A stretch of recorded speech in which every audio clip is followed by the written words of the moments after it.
And that's taught by the white tiger moose. 3 keys of mastery, chemistry, and delivery. And so throughout the chapters we learn about Tamias understanding these different principles. Yes. And he takes classes with each of the different animals in the zoo who teach him.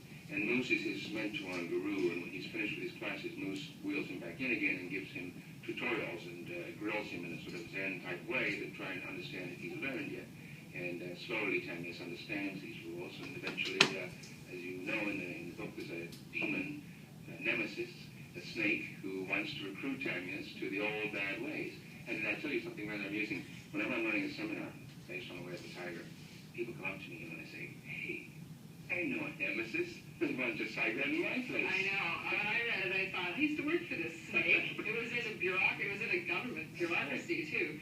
Don't want things to change, guarding your job, guarding the way of the world.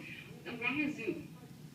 Well, it just seemed like a place that a lot of people can identify with. You know, it's the largest single spectator sport in the world. More people go to zoos than all other sports combined. More than museums? Yeah.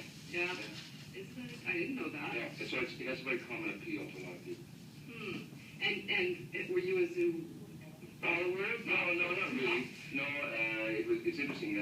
Tricia and I were driving to a ski holiday one day, and I had the idea of the book already, but I had quite a different format for it. And she said, "Why don't we talk animals?" And we went through animals like teddy bears and penguins and things like that. And then suddenly we said, "Hey, why don't we just make it a zoo?" So it was really her idea to come up with the zoo format.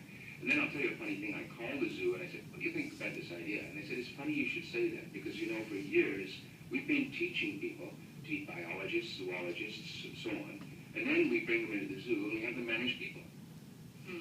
And he said, "You know, now what we're doing is we're teaching zoo people to manage people. That's what they really do."